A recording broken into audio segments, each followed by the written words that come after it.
এই দর্শনের রক্ত এখনো বাংলাদেশের লাল সবুজের পতাকায় লেগে আছে ভাইরা আমার। আর আপনারা যে দাঁড়িপাল্লা মার্কাটা দেখলেন, সেই দাঁড়িপাল্লার মার্কাটা আমাদের এই বাংলাদেশের আমাদের মা বোনদের রক্তে রঞ্জিত হইল দাঁড়িপাল্লা মার্কা ভাইরা আমার। আজকে যারা আমাদের এই সর্বনাশ করেছে, আমাদের মা বোনদের ইজ্জত নষ্ট করেছে, আমাদের মা বোনদেরকে দর্শন করেছে, আজকে তাদেরকে আমরা ভোট দিতে পারি? আজকে যারা এই স্বাধীনতার বিরোধিতা করেছে তাদেরকে আমরা ভোট দিতে পারি?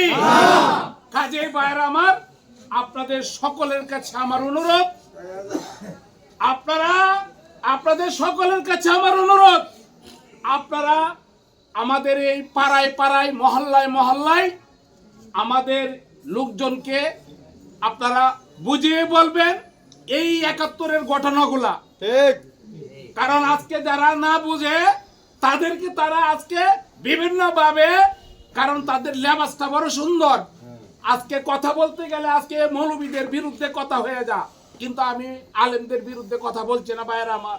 আজকে আমি কথা বলছি জামাতের যে নেতা কর্মীরা লেবাস, কারণ আবু জেহেলেরও কিন্তু লম্বা জুব্বা ছিল, আবু জেহেলেরও কিন্তু লম্বা লম্বা দাড়ি ছিল, আবু জেহেলেরও কিন্তু পাগড়ি পরা ছিল। তা কাজে আজকে লেবাসদারি হইলেই মুসলমান হওয়া যায় না। আজকে যে সুন্দর টুপি, যে সুন্দর দাড়ি, যে সুন্দর পাঞ্জাবি পরে সাধারণ মানুষকে বোঝা, তখন তারা এই লেবাস দেখে মনে করে যে না, তারা যে কথা বলতেছে তাদের কথা শুনলে মনে হয় আমরা জান্নাতে যেতে পারবো। এটা সম্পূর্ণ ভুল ভাই। একটা সময় আসবে খানে দজালের আমল আসবে, এক হাতে থাকবে জান্নাত আর এক হাতে থাকবে জাহান্নাম, ঈমান পরীক্ষা করার জন্য। তখন খানে দজালে বলবে যে আমার কথা তো তোমরা বিশ্বাস করো, তে তোমাদেরকে জান্নাতে দেওয়া হবে, আর যদি বিশ্বাস না করো জাহান্নামে দেওয়া হবে। এরকম একটা সময় কিন্তু আসবে। কিন্তু এই খানা দজালের কথা যারা বিশ্বাস করবে আসলে তারা জান্নাত পাবে না, কিন্তু তাদের জাহান্নাম, যেহেতু তার ঈমান দুর্বল। জাহান্নাম জান্নাত জাহান্নাম দেওয়ার মালিক কেডা ভাই? আল্লাহ। আজকে মনে করেন যে তারা আজকে লেবাসদারি মুসলমান হইয়া মানুষদেরকে বিভিন্ন ভাবে ভুল ধারণা দিচ্ছে, কিন্তু মাদ্রাসায় কোরআন কিতাব খালি তারাও পড়ছে না।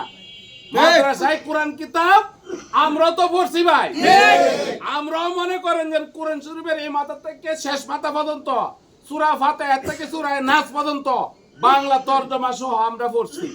কোরআন শরীফের কোথাও নাই যে দাড়িওয়ালার মার্কার মধ্যে ভূত দিলে জান্নাত পাওয়া যাইব। জান্নাত কিতে পাওয়া যাইব?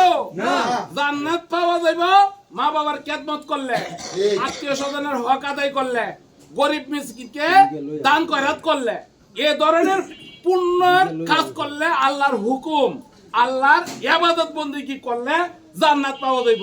দাড়িওয়ালা মার্কায় ভূত দিলে জান্নাত পাওয়া যাইব না। এই কথা যদি বলে সাথে সাথে আপনারা ধার করাইবেন। যদি আপনারা এর উত্তর না নিতে পারেন, আমাদের জানিস লোকজন যারা আছে তাদেরকে ডাকবেন। দাড়িওয়ালা মার্কায় ভোট দিলে কোন কোরআনের আয়াতে, কোন হাদিসে লেখা আছে এখানে তারা বলে যাইতে হইব চিতার। কাজে ভাইরা আমার, আরেকটা কথা না বললেই নয়। এসার আজান পড়ব, আমি সংক্ষিপ্ত করে দুইটি কথা বলে আমি শেষ করব। ইজ্জত দেওয়ার মালিক কেডা?